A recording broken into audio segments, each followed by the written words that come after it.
নমস্কাৰ সকলোকে স্বাগতম জনাইছোঁ মোৰ ইউটিউব চেনেল অজয় এডুকেশ্যন টিউবলৈ। আজিৰ ভিডিঅ'টোত যোৱা 2022-23 বৰ্ষত DLED প্ৰি এণ্ট্ৰি টেষ্টত হৈ যোৱা ৰিজনিঙৰ কুৱেশ্যনবোৰ ডিছকাছ কৰিম। গতিকে আহক ভিডিঅ'টো আমি আৰম্ভ কৰোঁ।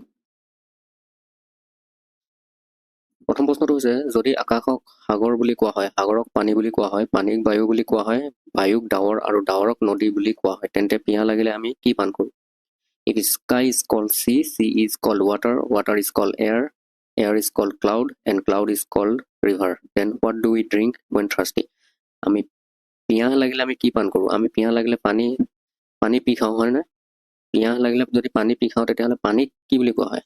বায়ু বুলি কোৱা হয়। গতিকে আমি এই কোড লেংগুৱেজত আমি পিয়াহ লাগিলে কি খাব লাগিব? পানীক যিহেতু বায়ু বুলি কোৱা হয়, তেতিয়াহ'লে পিয়াহ লাগিলে আমি বায়ু খাব লাগিব। অপশ্যন এ শুদ্ধ উত্তৰ। নেক্সট কুৱেশ্যনটো, যদি এই চিনটোৰ অৰ্থ হৈছে বিভক্ত কৰা মানে এই ডলাৰ চিহ্ন, এইটো ডলাৰ চিহ্নৰ অৰ্থ হৈছে বিভক্ত কৰা মানে ডিভাইড। @ হৈছে গুণিতক কৰা পূৰণ কৰা তাৰমানে, আৰু হেছটেগ মানে হৈছে বিয়োগ কৰা। তেন্তে 10 #5 $1.5ৰ মান কিমান, এইটো আমি উলিয়াব লাগে। তেনেহ'লে আমি মানটো পাতি লওঁ, $10.5 10 #5 $1.5 আছে না। 10 হেছটেগ মানে কি আছিল? হেছটেগ মানে বিয়োগ, 10 - 5 মানে আছিল মাল্টিপ্লাইড বাই, মানে মাল্টিপ্লাইড মানে পূৰণ 1, আৰু ডলাৰ মানে হৈছে কি? ডলাৰ মানে হৈছে বিভক্ত কৰা মানে ডিভাইডেড বাই 5।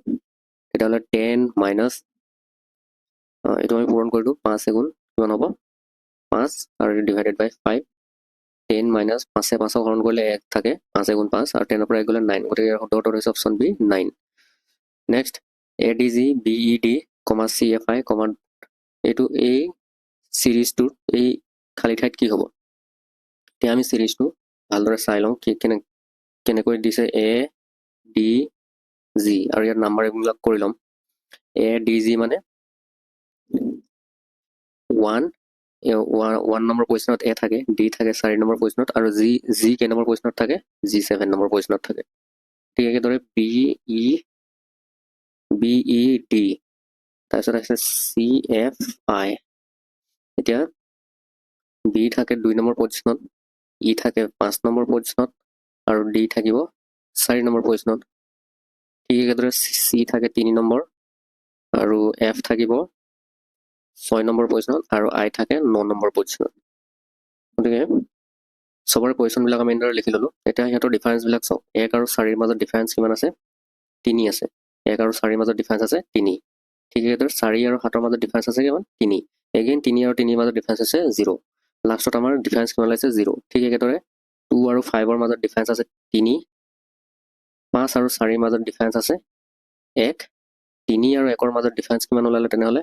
2 ওলালে। 3 আৰু 1ৰ মাজত ডিফাৰেঞ্চ ওলালে 2।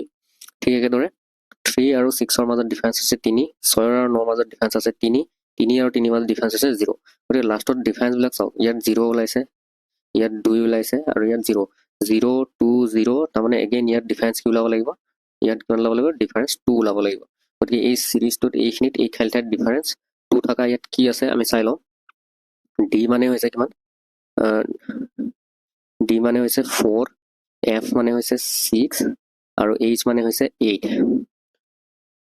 তেনেহ'লে 4 আৰু 6ৰ মাজত ডিফাৰেঞ্চ কিমান আছে? 4 আৰু 6ৰ মাজত ডিফাৰেঞ্চ আছে 2, আৰু 6 আৰু 8ৰ মাজত ডিফাৰেঞ্চ আছে কিমান?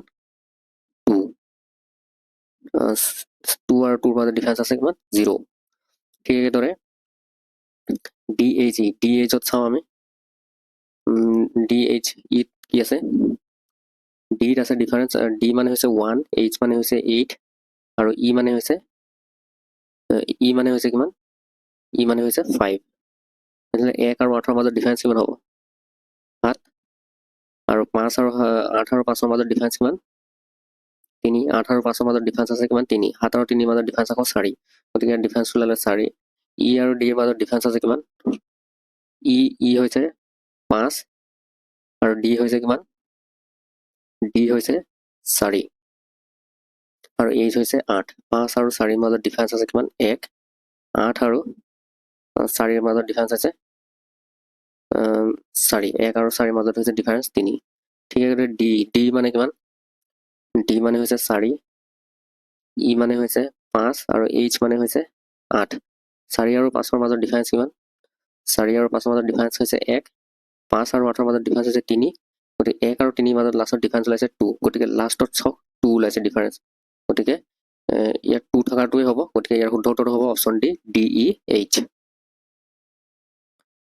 নেক্সট কুৱেশ্যন নম্বৰ 4 বগা ইজ টু 100 তেনেহ'লে ৰঙা কি হ'ব হোৱাইট ইজ টু পিচ তেনেহ'লে ৰেড ইজ টু কি হ'ব বগাই যদি শান্তি বুজায় ৰঙাই কি বুজাব এংগ্ৰি ভায়োলেন্স কিউৰিঅচিটি এলাৰ্ট ইয়াৰ শুদ্ধ উত্তৰটো হ'ব অপচন বি ভায়োলেন্স ৰঙাই ৰঙে ভায়োলেন্সৰ প্ৰতীক বুজাব নেক্সট আজি যদি দেওবাৰ হয় তেন্তে 29তম দিনৰ দিনা কি বাৰ হ'ব 29তম দিনৰ দিনা কি বাৰ হ'ব তাৰমানে দেওবাৰৰ পৰা 29তম দিন দেওবাৰৰ পৰা 29 নম্বৰ দিনৰ পিছত কি বাৰ হ'ব সেইটো সুধিছে if today is Sunday then what day will be on the 29th day তেনেহ'লে আজি হৈছে ছানডে তাৰ পিছৰ 29টা দিনক আমি পুৰা হাতেৰে যদি ডিভাইড কৰি দিওঁ হাতেৰে 29ক কেইবাৰ যায় 4 বাৰ যায় তাৰমানে 4টা সপ্তাহ আমি কমপ্লিট সপ্তাহ পাই যাম ফুল সপ্তাহ তাৰপিছত 4 সপ্তাহ পাই এদিন তাৰমানে 4 হাতেৰে 29ক 4 বাৰ যায় 7 4 গুণ কিমান হ'ব 28 হ'ব 28 দিন আৰু লগতে এইফালে এদিন টোটেল হ'ল 29 দিন তো 4 সপ্তাহ এদিন তাৰমানে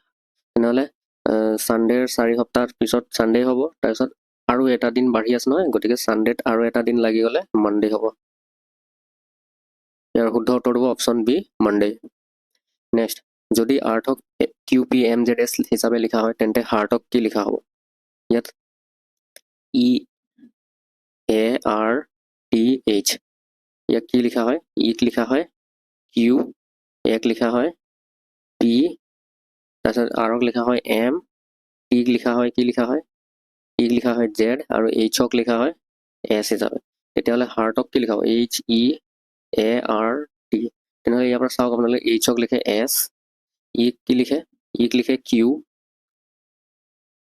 এক কি লিখে এক লিখে পি আৰক কি লিখে আৰক লিখে এম আৰু টিক কি লিখে Z S Q P M Z ইয়াৰ শুদ্ধ উত্তৰটো হ'ব S Q P M Z option C শুদ্ধ উত্তৰ নেক্সট নট শব্দটোৰ যিকোনো দুটা আখৰ ব্যৱহাৰ কৰি কিমানটা অৰ্থপূৰ্ণ ইংৰাজী শব্দ গঠন কৰিব পাৰি how many meaningful English word can be form by using any two letters of the word not not শব্দটো ব্যৱহাৰ কৰি কিমানটা অৰ্থপূৰ্ণ ইংৰাজী শব্দ গঠন কৰিব পাৰি নটৰ পৰা আমি কেইটা অৰ্থপূৰ্ণ দুটা আখৰ ব্যৱহাৰ কৰিব লাগিব গতিকে প্ৰথমে দুটা ব্যৱহাৰ কৰিলো ন আৰু এবাৰ ব্যৱহাৰ কৰিলো সেই নটোকে ব্যৱহাৰ কৰিলো অন ন অন তাৰপিছত আৰু এটা হ'ব টি অ' টু এইকেইটাহে আৰু বেলেগ অৰ্থপূৰ্ণ ব্যৱহাৰ কৰিব নোৱাৰি অৰ্থপূৰ্ণ শব্দ গঠন কৰিব নোৱাৰি গতিকে ইয়াৰ শুদ্ধ উত্তৰটো হ'ব কেইটা বনালো আমি ৱৰ্ড তিনিটা অপশ্যন চি শুদ্ধ উত্তৰ নেক্সট 1827 তাৰপিছত কমা তাৰপিছত কুৱেশ্যন মাৰ্ক 125 এই কুৱেশ্যন মাৰ্কৰ ঠাইত কি চিৰিজ হ'ব কি হ'ব সংখ্যাটো এই চিৰিজটোত 1 আছে 8 আছে 27 তাৰপিছত কমা কুৱেশ্যন মাৰ্ক আৰু 125 এই চিৰিজটো হৈছে কিউবৰ চিৰিজ আপোনালোকে ভালদৰে মন কৰিব 1 কিউব মানে হৈছে 1 2 কিউব মানে হৈছে 8 3 কিউব তিনিটা পূৰণ কৰিলে 27 হয় তাৰপিছত 5 তিনিটা পূৰণ কৰিলে 125 হয় গতিকে ইয়াত মাজত কি থাকিল 4 তিনিটা পূৰণ কৰিলে কিমান হ'ব 64 4 তিনিটা পূৰণ কৰিলে হয় 64 গতিকে ইয়াৰ শুদ্ধ উত্তৰ হ'ব অপশ্যন চি 64 এইটো হৈছে কিউবৰ চিৰিজ কিউব চিৰিজ আপোনালোকে স্কোৱাৰ চিৰিজ মনত ৰাখিব স্কোৱাৰ চিৰিজ মানে 1 স্কোৱাৰ 2 স্কোৱাৰ 3 স্কোৱাৰ 4 স্কোৱাৰ এনেকৈ চিৰিজবিলাক মনত ৰাখিব নেক্সট কুৱেশ্যন নম্বৰ 9 ভাষা অসমীয়া ইংৰাজী শব্দকেইটাক যথাযথ প্ৰতিনিধিত্ব কৰা চিত্ৰটো চিহ্নিত কৰা mark the picture that correctly represent the word language comma Assamese comma English আচ্ছা এতিয়া ভাষা অসমীয়া ইংৰাজী বুজোৱা এই চিত্ৰবিলাকৰ ভিতৰত কোনটো শুদ্ধ চিত্ৰ হ'ব অসমীয়া আৰু ইংৰাজী হৈছে ভাষাৰ ভিতৰত কি সোমাই থাকে অসমীয়া আৰু ইংৰাজী যদি এইটো ডাঙৰকৈ যদি আমি এটা ভাষা বুলি লওঁ ভাষাৰ ভিতৰত দুটা ভাষা সোমাই থাকিব এটা হ'ব অসমীয়া আৰু এটা হ'ব ইংৰাজী গতিকে এইটোৱে হ'ব আটাইতকৈ বেষ্ট ৰিপ্ৰেজেণ্টেশ্যন ইয়াৰ শুদ্ধটো হ'ব অপশ্যন চি শুদ্ধ উত্তৰ নেক্সট 7:10 বজাত ঘড়ীৰ কাটাৰ মাজত কোন কিমান হ'ব এটা ডাঙৰ ঘড়ী মই আঁকিছোঁ আপোনালোকৰ আগত চাই লওঁ এই ঘড়ীটো এনেকৈ টাইমবিলাক আপোনালোকে চাই লওক 12 6 ইয়াত 3 থাকিব, ইয়াত 9 থাকিব, 1 2 4 5 7 8 10 11। এতিয়া কি কৈছে 7:10 বজাত ন 7টা, এইটো হৈছে 7, এইটো হৈছে 7, 7:10 মানে এইটো 7:10। এই 7:10 সিহঁতৰ মাজত কোনটো হেৰি কিমান থাকিব, এই কাটা দুটাৰ মাজত কোন কিমান হ'ব। এতিয়া বৃত্তৰ কেন্দ্ৰত, এইটো ঘড়ীটো কি হয়, এটা বৃত্ত হয়, তাৰ কেন্দ্ৰত থাকে, বৃত্তৰ কেন্দ্ৰত থাকে চেণ্টাৰত থাকে 360 ডিগ্ৰী এংগল থাকে। তেনেহ'লে এনেকৈ গেপছ কেইটা আছে, 11 পৰা 12লৈ এটা গেপছ, তাৰপিছত 12 পৰা 1লৈ এটা গেপছ, এই 1 আৰু 2ৰ মাজত এটা গেপছ, মানে এংগল ক্ৰিয়েট হ'ব। 2 আৰু 3 মাজত এটা গেপছ আছে, 3 আৰু 4 মাজত এটা গেপছ, তেনেকৈ কৰি 12টা গেপছ আছে। গতিকে এটা গেপছত কিমানকৈ থাকিব, 30 ডিগ্ৰীকৈ থাকে। 12ৰ পৰা 1ৰ মাজত 30 ডিগ্ৰী থাকিব, 1ৰ পৰা 2ৰ মাজত 30 ডিগ্ৰী থাকিব, 2 আৰু 3ৰ মাজত 30 ডিগ্ৰী থাকিব। তেনেকৈ এটা গেপত কিমানকৈ থাকিব, এটা গেপ মানে এটা ঘণ্টাত 1 আৰু 2ৰ মাজত কিমান থাকিব, 30 ডিগ্ৰীকৈ থাকে, 30 ডিগ্ৰীকৈ থাকে। তেনেহ'লে 7:10 ন, 7:10 বজাত, তেনেহ'লে 7 আৰু 2 থাকিব কাটাকেইটা। তেতিয়াহ'লে সিহঁতৰ মাজত গেপছ কেইটা আছে আপোনালোকে চাওক, 2 3, 2ৰ পৰা 3লৈ এটা গেপছ 30 মিনিট, 3ৰ পৰা 4লৈ এটা গেপ 30 মিনিট, 4ৰ পৰা 5লৈ এটা গেপ, ইয়াতো 30 মিনিট, 5ৰ পৰা 6লৈ আকৌ 30 মিনিট, 30 ডিগ্ৰী, মিনিট হৈ আছোঁ অথনিৰ পৰা, 30 ডিগ্ৰী থাকিব। গতিকে 6ৰ পৰা 7লৈ থাকিব 30 ডিগ্ৰী। তাৰমানে 7:10 মানে এইটো 2ৰ পৰা ঘড়ীৰ কাটাটো ইমানটোলৈ, 30 30 30 30 30 কেইটা গেপছ আহিল, 5টা গেপছত আমি 30 ডিগ্ৰীকৈ, এটা গেপছত 30 ডিগ্ৰী থাকে। গতিকে 5 × 30 হ'লে মানে কিমান হ'ব, 150 ডিগ্ৰী। ইয়াৰ শুদ্ধ উত্তৰ হ'ব অপশ্যন বি, 150 ডিগ্ৰী। নেক্সট আমি এতিয়া ডিছকাছ কৰিম 2022 চনত অহা কুৱেশ্যনবোৰ। যদি বাইনকুলাৰ্ছক লিখা হয় 3051694827 হিচাপে লিখা হয়, তেন্তে কাৰ্বনক কি হিচাপে লিখা হ'ব। বাইনকুলাৰ্ছ আপোনালোকে ভালদৰে চাওক, BINOCULARS, তাক লিখিব, বি লিখিব 3, আইক লিখিব 0 5 1 6 9 4 8 2 7। তেতিয়াহ'লে কাৰ্বনছক কি লিখিব, কাৰ্বনছক কি লিখিব, চিক কি লিখিব, চিক লিখে, চিক কি বুলি লিখে 6, এক কি বুলি লিখে 8, আৰক কি বুলি লিখে 2, বিক কি বুলি লিখে 3, ওক কি বুলি লিখে 1, এনক কি বুলি লিখে 5, আৰু এছক কি বুলি লিখে 7। 6823157, 6823157, কাৰ্বনছক কি বুলি লিখিব 6823157। নেক্সট, বৰ্ণানুক্ৰম অনুসৰি বিউটিফুল শব্দটোৰ আখৰবোৰ ক্ৰমিকভাৱে লিখা হয়, তেন্তে প্ৰথম আৰু শেষৰ বৰ্ণ দুটা হ'ব। Writing the letters of the word beautiful, বিউটিফুলৰ যিবিলাক লেটাৰ্ছ আছে তাক চিৰিয়েলি যদি এলফাবেটিকেল অৰ্ডাৰত আমি লিখোঁ, then the first letter of the first and last letter will be. এতিয়া আমি বিউটিফুলটোক আমি লিখিম BEAUTIFUL, ইয়াক আমি এলফাবেটিকেলি লিখিম।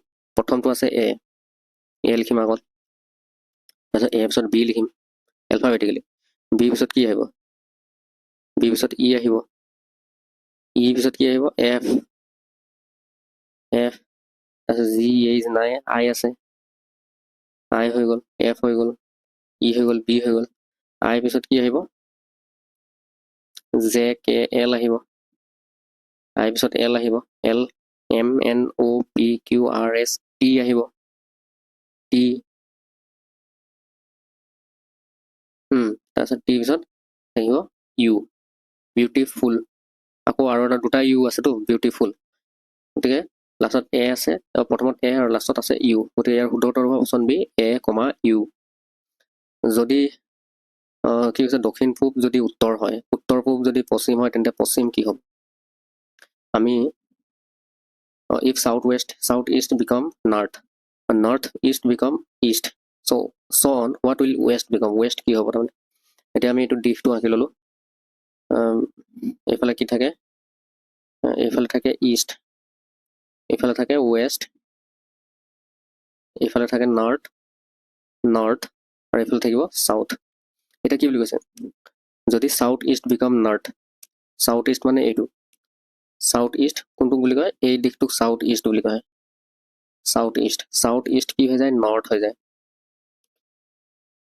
North east become west, north east মানে এইটো হৈছে নৰ্থ ইষ্ট কি হৈ যায়, ৱেষ্ট হৈ যায়। So' on what will waste become, তেতিয়াহ'লে ৱেষ্ট কি হ'ব, এই ৱেষ্টটো কি হৈ যাব, বুজিছে। এতিয়া আমি এইটো কমপ্লিটকৈ আঁকি লওঁ, এইফালে যদি নৰ্থ হয় এইফালে চাউথ হ'ব, আৰু এইফালে যদি ৱেষ্ট হয় এইফালে কি হ'ব, ইষ্ট হ'ব। আমি এনেকৈ হৈ গ'ল, কিন্তু বদলি হৈ গ'ল। এতিয়া হোৱাট উইল ৱেষ্ট বিকাম, তেনেহ'লে আমাক যে এই ৱেষ্ট, আগৰ ৱেষ্ট আছিল এইটো, এই ৱেষ্টটো বৰ্তমান কি হৈ গ'ল, চাউথ আৰু কি আছে ইষ্টৰ মাজত ৱেষ্ট আহি গ'ল, গতিকে চাউথ ইষ্ট হ'ব, চাউথ ইষ্ট মানে দক্ষিণ পূব, ইয়াৰ উত্তৰটো হ'ব অপশ্যন এ দক্ষিণ পূব হ'ব। এই ৱেষ্টটো, আগৰ ৱেষ্টটো এতিয়া চাউথ আৰু ইষ্টৰ মাজত সোমাই যোৱাৰ কাৰণে চাউথ ইষ্ট হ'ব। নেক্সট কুৱেশ্যন নম্বৰ 4, আদালত ইজ টু ন্যায়াধীশ, তেন্তে স্কুল ইজ টু হোৱাট, আদালতত জাষ্টিচ থাকে, স্কুলত কোন থাকিব, অপশ্যন বি টিচাৰ থাকিব, স্কুলত থাকিব টিচাৰ। যদি আদালত ইজ টু ন্যায় হ'লে হয়, তেন্তে স্কুল ইজুকেল কি হ'লে হয়, তেতিয়াহ'লে আকৌ স্কুল ইজুকেল এডুকেশ্যন হ'লে হয়, স্কুলত কি পোৱা যায়, শিক্ষা পোৱা যায়। আদালতত যদি ন্যায় পোৱা যায় তেনেহ'লে স্কুলত কি পোৱা যায়, শিক্ষা পোৱা যায় হ'লেহেঁতেন, কিন্তু ইয়াত প্ৰশ্নত ন্যায়াধীশ আছে, আদালত কি হয়, ন্যায়াধীশ আছে আদালতত, তেনেহ'লে স্কুলত কোন থাকিব, টিচাৰ থাকিব। আজিৰ ভিডিঅ'টোৰ অন্তিম প্ৰশ্ন, তলৰ কোনটোৰ লগত মিল নাই, which one is not similar, VX, IV, 0, এইবিলাক গোটেইবিলাক হৈছে A, B, C, এইবিলাক অপশ্যন, এই অপশ্যনবিলাক কি হয়, ৰোমান নাম্বাৰ, এইবিলাক ৰৈছে ৰোমান, V মানে 5, X মানে হৈছে 10, IV মানে হৈছে 4, কিন্তু এইটো 0টো ৰোমান নাম্বাৰ নহয়, গতিকে এইটো অপশ্যন ৰং, গতিকে ইয়াৰ which one is not similar, ইয়াত অপশ্যন হ'ব, শুদ্ধ উত্তৰটো হ'ব D, 0, এইটো 0 নহয়, হয়। গতিকে বন্ধুসকল, ভিডিঅ'টো আজিলৈ ইমানে, আশা কৰোঁ ভিডিঅ'টো আপোনালোকে সকলোৱে শেষলৈকে চালে। আগলৈ এনেকুৱা ধৰণৰ ভিডিঅ' পাই থাকিব হ'লে চেনেলটো ছাবস্ক্ৰাইব কৰি বেল আইকনত প্ৰেছ কৰি ল'ব, আৰু বন্ধু বান্ধৱীসকলৰ সৈতে শ্বেয়াৰ কৰিবলৈ নাপাহৰিব। থেংক ইউ ফৰ ৱাচিং।